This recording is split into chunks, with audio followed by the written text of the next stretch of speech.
mengucapkan bela sungkawa untuk keluarga yang ditinggalkan, untuk ayah yang meninggalkan anak-anaknya, untuk anak yang meninggalkan orang tuanya, untuk ibu yang meninggalkan anak beserta suami. Berat rasanya memang melihat situasi yang kemarin yang terjadi.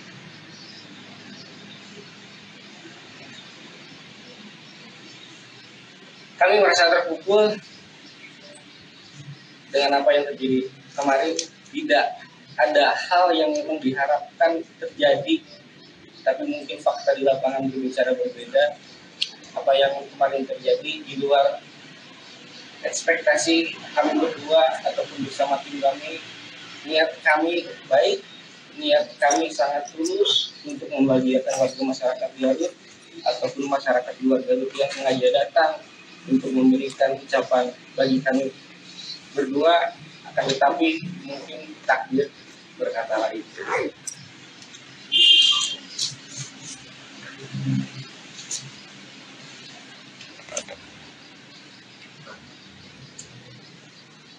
Kami berdua mengikuti prosedur hukum yang hari ini sedang mulai berjalan. Tadi malam sudah dilakukan pemeriksaan oleh Polres Garut dan juga disaksikan langsung oleh Kapolda Jawa Barat mengenai apa yang sebenarnya terjadi di lapangan.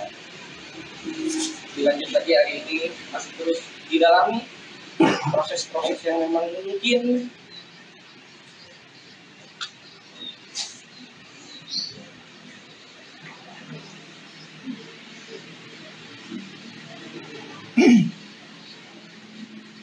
berat memang untuk semuanya tidak. Dan memohon kepada waktu semuanya. Tidak ada maksud dan niatan dari kami untuk melukai hati keluarga korban. Saya beserta istri saya malam telah berkunjung langsung terhadap pihak keluarga yang ditinggalkan. Dua yang kami sambangi bersama kebetulan ketika berjalan untuk keluarga yang ada di Sukawani, istri saya sudah drop dan tidak kuat, lalu saya pulangkan dulu ke rumah. Dilanjut lagi saya bergerak sendiri. Alhamdulillah pihak keluarga sudah dengan ikhlas menerima, dan juga pihak keluarga mengatakan bahwa ini musibah yang terjadi.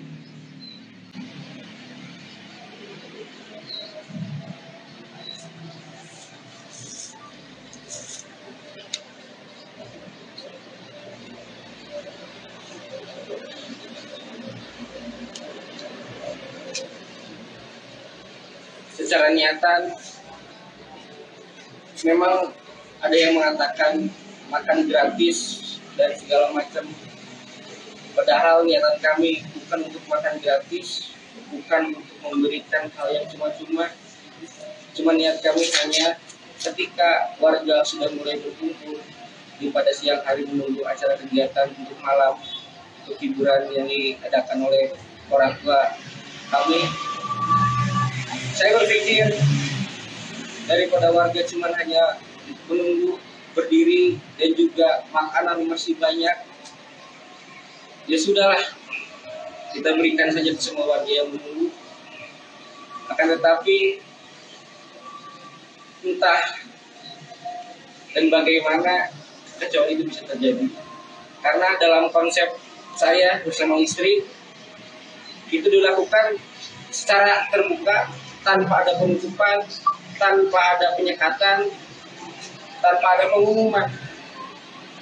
Jika memang rekan-rekan melihat ada flyer yang memang bertuliskan Balakai Serakan di jam 13.00 jam 1 siang, itu bukan untuk kegiatan tersebut. Akan tetapi sebelumnya rekan-rekan UMKM, kebetulan istri saya memang fokus konsep terhadap UMKM, rekan-rekan meminta agar diadakan lapak-lapak untuk Car Free Night. Maka dari itu ditulislah bala kecerakan. Bala kecerakan itu yang artinya bukan untuk makan gratis. Makan gratis itu yang saya ketahui terciptanya baru setelah jam 1 siang setelah Jumatan, baru ramai dimulai di media sosial adanya bala kecerakan. Makan gratis bukan bala kecerakan. Bala kecerakan itu artinya untuk para pengunjung agar bisa menikmati makanan-makanan UMKM disiapkan, itu yang berjudul bala kecerakan. Makan gratis tercipta, saya pun entah dari mulut siapa, tercipta makan gratis itu setelah jam 1 siang. Saya posisi setelah Jumatan buka YouTube, lalu ada thumbnail yang berjudul makan gratis. Itu sih yang sedang saya dalami. Saya pun sudah berkoordinasi dan sudah mendalami beberapa pihak dari mana mulainya ini ada kesan makan gratis. Untuk makanan yang tergelar itu murni hanya untuk masyarakat yang memang sambil menunggu, lalu dipersilahkan makan tanpa ada penutupan, tanpa ada penghalangan. Kebetulan di situ banyak yang petugas yang berjaga. Ya itu memang untuk itu. Daripada makanan terbuang sia-sia, daripada makanan entah kemana terbuangnya, ya lebih baik kita sajikan saja. Mungkin salah kami akan ditambahkan oleh istri saya. Bismillahirrahmanirrahim. Assalamualaikum warahmatullahi wabarakatuh. Sekali lagi dari lubuk hati yang paling dalam, saya mengucapkan turut membela sungkawa untuk insiden musibah yang terjadi tepat 2 hari setelah hari yang saya tandai hari paling bahagia di hidup saya. Sebuah kebetulan yang luar biasa, saya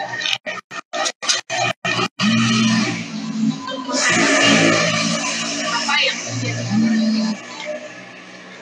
Saya tidak ada sedikit pun niatan untuk melukai, menyakiti, bahkan nauzubillah innalillahi sampai ada yang kehilangan nyawa. Tidak ada setitik pun diniatkan hati saya. Dan saya sebagai wakil bupati yang melaksanakan pernikahan tentu saja adalah memenuhi ekspektasi masyarakat untuk bisa ikut berbagi kebahagiaan. Rekan-rekan mungkin tahu sendiri dari media sosial saya betapa saya berupaya mati-matian untuk acara saya di tanggal 16 itu tidak mengganggu sedikit pun kegiatan masyarakat. Rekan-rekan pun tahu saya H-1 masih keliling ke beberapa sekolah untuk meluruskan, masih menjelaskan kepada para warga tidak ada jalan yang ditutup, tidak ada angkot yang berhenti. Kalian lebih tahu, tidak ada sekolah yang diliburkan, dan alhamdulillah terbukti di tanggal 16 semuanya berjalan lancar, bahkan kemacetan pun dikatakan minim. Berbekal dari itu semua, masyarakat pun punya ekspektasi untuk berbagi kebahagiaan dan berdasarkan apa yang informasi beredar. Tadinya kan yang kalian tahu adalah tanggal yang rekan-rekan tahu tanggal 14 sampai 17 adalah acara kami. Kami tidak pernah mengeluarkan itu sebagai konfirmasi karena sebelumnya saya juga ada podcast dengan salah satu media, saya tidak menyebutkan juga tanggal pesta rakyat. Kenapa? Karena saya tahu agak sulit untuk menciptakan ruang kondusif di keramaian dengan keadaan seperti itu. Maka saya sangat berhati-hati dalam menyebarkan informasi. Untuk acara di tanggal 18, saya baru berani mengungkapkan ketika sudah ada lampu hijau dari kedua orang tua kami, dua belah pihak orang tua, baik dari pihak laki-laki maupun perempuan. Karena bagaimanapun rekan-rekan tahu di acara pernikahan itu adalah akan lebih banyak permintaan orang tua. Maka kami sebagai anak hanya melaksanakan dengan sebaik-baiknya. Di satu sisi, saya sebagai wakil bupati punya keinginan juga untuk mensejahterakan UMKM. Maka saya pun meminta izin kepada Pak Bupati untuk membuat bazar UMKM. Ketika ada perkataan gratis, saya berhati-hati sekali. Saya udah bilang ke semua tim teknis di lapangan, jangan sampai tersebar kata gratis sedikit pun, karena itu tidak akan kondusif. Kalau kalian rekan-rekan lihat di media sosial saya tidak pernah memposting apapun soal tanggal 18. Karena saya menginginkan semuanya mengalir saja, tidak boleh ada yang bersusah payah datang hanya untuk sekedar mencari hal tersebut. Namun namanya musibah, saya rasa tidak bijak jika kita fokus mencari siapa kambing hitam. Bukan maksud dan tujuan kita hari ini untuk mencari siapa yang salah, tapi tentang bagaimana saya dan suami saya selaku pemangku hajat bertanggung jawab, terutama terhadap keluarga korban yang ditinggalkan. Seperti yang sudah dijelaskan, saya sudah menghubungi berkajian dan sudah memberikan bantuan yang saya rasa nominal tidak akan cukup untuk mengganti kehilangan, namun kami akan bersedia membersamai keluarga korban, membersamai selama mereka melalui masa-masa sulit. Dan selanjutnya, untuk apa yang terjadi yang menyebabkan musibah ini terjadi, saya sepenuhnya menyerahkan kepada pihak yang berwenang, yang berkewajiban, dan saya siap bertanggung jawab penuh.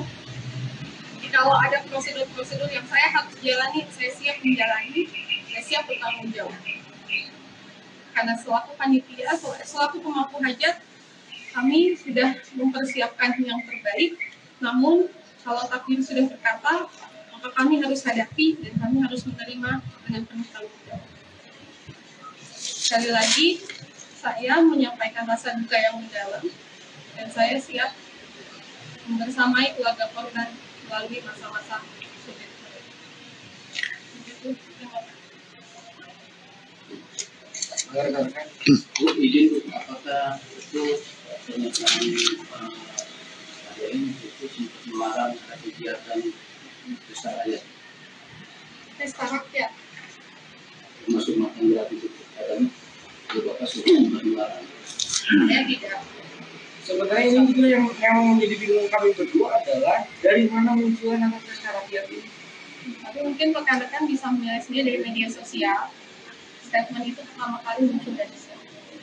Jejak digital mudah. Karena yang ada kami itu membuat itu adalah hiburan rakyat. Harga hiburan dan pesta itu kan sangat berbeda secara konotasi kata.